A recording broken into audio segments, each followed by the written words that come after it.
রামপুর নামে একটা গ্রাম ছিল। সেখানে বাস করত এক নতুন দম্পতি। তাদের দিন সুখেই কাটছিল। একদিন রমিজের কাজ থেকে ফিরতে সন্ধ্যা হয়ে যায়। আসার সময় বাসায় মাছ কিনে নিয়ে যাওয়ার পরিকল্পনা করে। দাদা, এই ইলিশ মাছটা কত? এই বড় মাছটা? হ্যাঁ। দাম কত? এটার দাম তো 400 টাকা। আর কমে পাওয়া যাবে না? না দাদা, একদম ঠিক আছে। তবে দিয়ে দিন। এই নিন টাকা।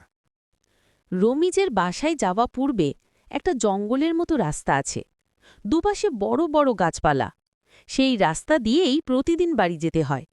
রমিজ হাতে ইলিশ মাছ নিয়ে সেই রাস্তা দিয়ে যাচ্ছিল একা একা।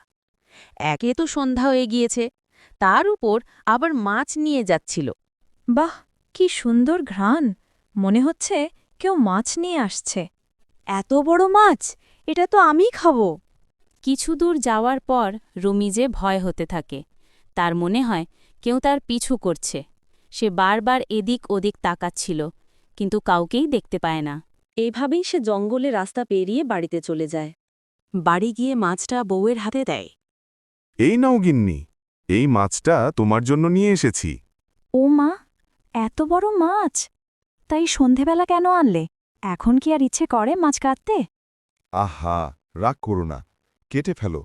তাজা মাছ পেয়েছি, তাই নিয়ে আসলাম। আচ্ছা ঠিক আছে, কাটছি।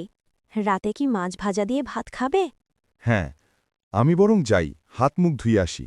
ঠিক আছে, যাও। রুমি চলে যায় হাত মুখ ধুতে। তাদের এই সব কিছুই জানালা দিয়ে দেখছিল ডাইনিটা। রমিজ যাওয়ার পর ডাইনিটা তাদের ঘরের ভিতরে প্রবেশ করে এবং রমিজের বউয়ের ভিতর ঢুকে পড়ে। রমিজের বউয়ের ভিতরে থাকা সেই ডাইনিটা ইলিশ মাছটা কাঁচাই খেয়ে ফেলে। কিছুক্ষণ পর রমিজ চলে আসে। এসে দেখে মাছটা নেই। বউ বসে বসে কান্না করছে। কি গো গিন্নি, কি হয়েছে? তুমি কান্না করছো কেন? আর মাছটা কোথায়? মাছটা তো বিড়ালে নিয়ে গেছে। বিড়ালে নিয়ে গেছে মানে?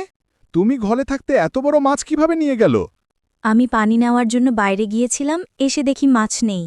আচ্ছা ঠিক আছে, আমি না হয় কালকে আরেকটা নিয়ে আসব। তুমি কান্না করো না। এখন ভাত দাও তো দেখি, খুব খিদে লেগেছে। এরপর তারা রাতের খবর খেয়ে ঘুমিয়ে পড়ে। মেঝরাতে সেই ডাইনিটা ঘরের যত খবর ছিল সব খেয়ে ফেলে। মাঝরাতে ডাইনিটা খাচ্ছিল। খাওয়ার শব্দ শুনে রমেজের ঘুম ভেঙে যায়। সামনে দিয়ে তাকিয়ে দেখে তার বউ কি যেন খাচ্ছে। খাট থেকে নেমে বউয়ের কাছে যায়। কি গো গিন্নি, এত রাতে কি করছো এখানে? তোমার বুঝি অনেক খিদে পেয়েছে, তাই না? হ্যাঁ, খুব খিদে পেয়েছে।